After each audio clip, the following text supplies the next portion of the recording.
Hello. We are going to go over the 100 on the stability ball. It's not the Pilates 100. We are going to do 100 repetitions. Each movement counts as one. And that way you have a goal to reach. And everybody can do a whole 100 at different angles. And that's what we're going to go over today on the different angles. And I'm going to have Jordan come in eventually to demonstrate with me. But to start with, to remind you, the most important part is to walk out and be safe.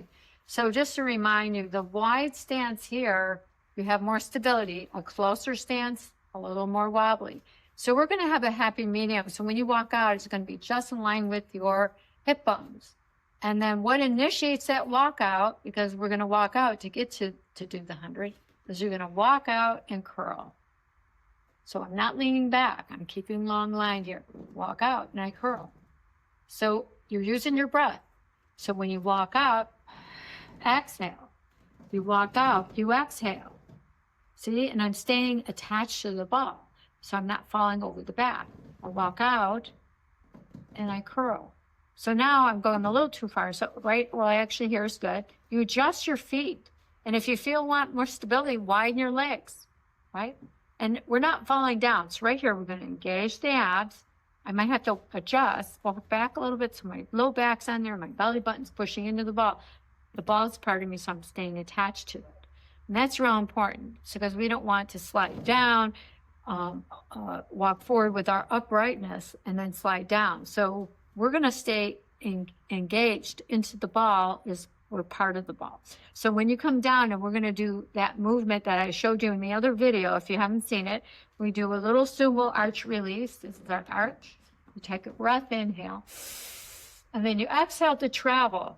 So the traveling point is all exhale. When you arrive there, you inhale to expand and deepen the abs. And then you exhale to travel. Push down into the ground as you're stretching your crown over the ball. Inhale. And you curl. And that's a good release between the curls that we do. So just to practice the walk, one more time, walk up, up, up. Your crown goes straight up, and you're anchored, and you're in front of the apex here, so you're not over the top. For safety, if you aren't sure how to do the walkout is by itself is ab work. So you can do that, keep practicing the walk out, the walk and carefully and mindfully. You want to be conscious controlled. You don't want to just, I'm going to go, which is what people do when they're like racing ahead. So you feel every movement. You feel your foot land. You feel the toes land. You feel the curl of the pelvis. You feel the anchor in that. So talk to yourself until you get it.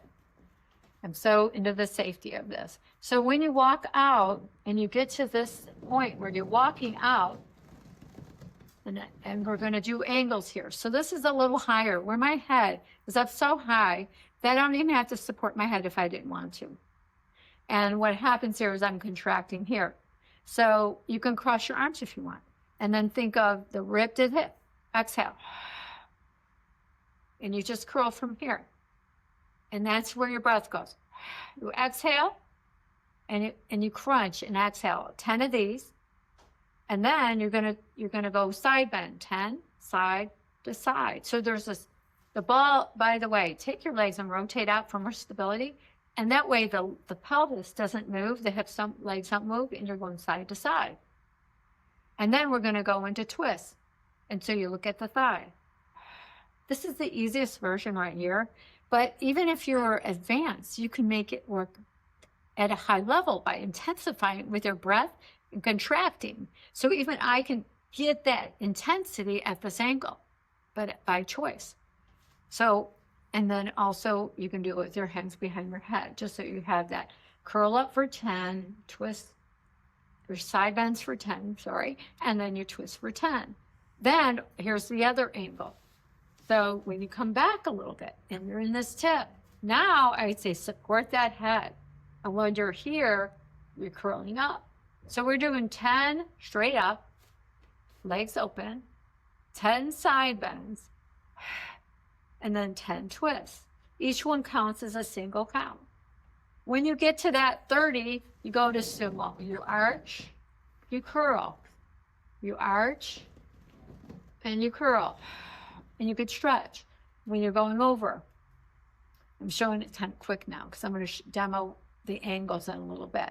So when you get to that 30 and you're tired and you're like, I'm going to go back to the beginning one to finish up to 30. So you're doing, I'm not making it very clear, but it goes 10, 10, 10, that's 30. And then you repeat it again and you repeat it again. That's 90. And you finish off 10 little ones and you make it the 100. And in between you arch and curl, right? And the angles, here's this angle here. This is the second angle. And then you can go over more and hang over, and you can actually stretch over the top, get the muscle to work, and come up. And you can even come up a little higher. There are many variations, like roll-ups and that type of thing. But we're not going to go into it too deep, but I'm going to go over all this again in one moment so you understand the angles. Then the last thing to release everything is that after you sumo, and you create this expansion, you slow motion, you lay on the ball, you lengthen your legs out, flex your feet, push your heels into the ball, and then if you want to let go of your arms, you're going to just expand and open, and then support your head, bring your head up, bring your body back into sumo, bring your arms to the front, and come up, and up. Just so you get an idea of the angles, I'm going to use a stick to kind of give you an idea. So when you walk out, when you're in this position at an angle from hip to head here, but if I'm curled, we'll see that my body's more up. And then when I'm curling from here, this is going to be a little easier. And anytime you need a break, don't wait to finish. Release when you need to release and do the sumo, which I had mentioned, the arch over the ball. So this is one angle, right? And you picture when you walk back slowly, all of a sudden you're going to feel the tension in your abs, right? And you want to line your head up to match your spine so your head's not forward. And then if you walk back further, now if you're top heavy with your body, you want to probably put your feet under something. It's because when you go over and you're working at this angle, and you're working here, it's a lot of tension and your body weight falls back. So you have this angle, and you can even go further. I would have to have my feet under something, but you have this angle, and once again, say you got fatigued on that tension back here, you would walk forward and finish. Say you had 5 more, you would finish it here, or finish it here, right? So you walk back up, right? You just walk up. And once you practice the walkouts, you'll feel so grateful. Don't rush them though, because, you know, that's when things happen, accidents happen. So we're going to have Jordan come in, and you're going to see her from the front view. So.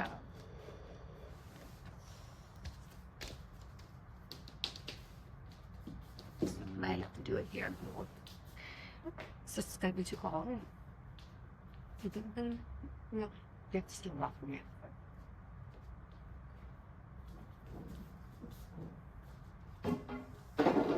Okay, should we move that a little bit? Yeah. Mm-hmm.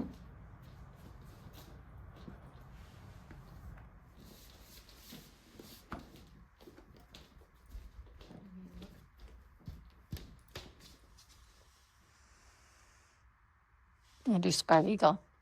You want to be angled or whatever you think. Well, I want them to see your red cage. It's okay. We won't have to have them. Okay. So Jordan here is going to teach, you're going to see from the front view how you're moving from your rib cage. So she's going to walk out with her legs parallel, walk out with breath. You're going to exhale, scoop. She's engaging her with her breath, controlling the movement. So she's walking, and curling to walk out. Now she's going to, so I want you to cross your arms, cross your chest for this, and then I want you to curl a little bit higher. So see, she's up here. So stay here. So you feel this angle, right? So here's her hips and ribs, and she's going to bring these 2 points together, and that's where her focus is. So curl and back and curl. So she's high enough that she doesn't really need support. Her neck muscles are going to work somewhat. But if you feel a strain in your neck, you have to support it. But it's good to also work it. And when your hands are behind your head, you're also causing more weight against your abdominals. So you do 10 of these. Yeah. 8, 9, 10. And then she's gonna go into the side bend.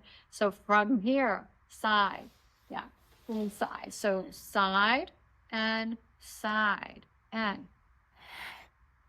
But the hips stay still, so keep this hip still. And think of a bolt right through your belly into the ball, side and side. So say that's 10, because I'm not counting, and you're gonna go side to side. Now you're gonna twist. So twist and twist, little less neck. Exhale, twist. And think of rib crossing over the hip. Exhale. Control it down. You're gonna take your pelvis a little bit more. Just press it into that a little bit more. And then she would go into sumo after 10 of those. So go ahead and sumo. We're gonna do that same level, but with a little slightly back with her hands behind her head so you can see it with the arms up. So come back, bring arms down for a second, and then walk back a little bit more. Now her hands are gonna go behind her head. You're gonna look at this angle, not at the ceiling. Yeah. So now she's gonna curl from rib to hip. So rib hip curl.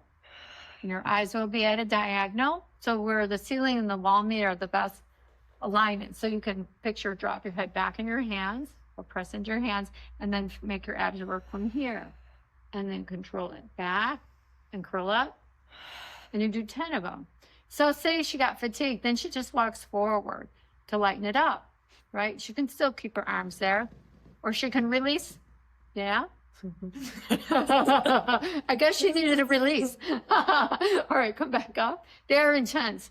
So come up, and now you're doing windshield wiper. So you go side, just picture rib tip. There you go, beautiful. Side and side. The ball doesn't move. The legs stay steady, and you can even widen your legs. So widen your legs, turn your legs out a little bit. Yeah, and so you ground them more. So you're pressing into the floor, anchoring.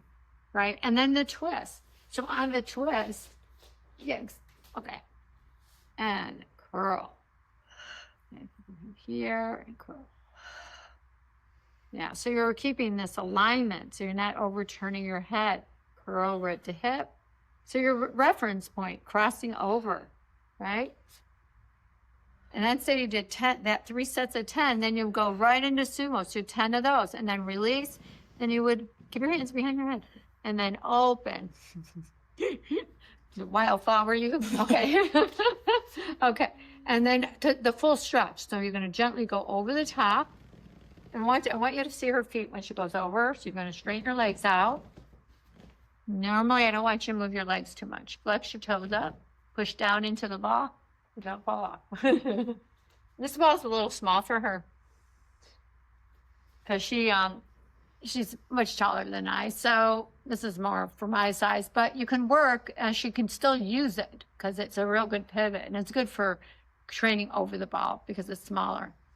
So the different balls are measured for different heights, but what I like is a small one, sometimes even for tall people so that they can get this. So come back, pull back with your legs. Yeah, pull with your legs, support your head. Yeah. And then you're going to bring yourself into sumo. And then you're going to walk yourself back up. Drop your eyes, and then walk up, up. Hopefully, if you have any questions, please just message me if you didn't understand, and I'll do a redo because we do these in single shots. So let me know and like and subscribe. Thank you.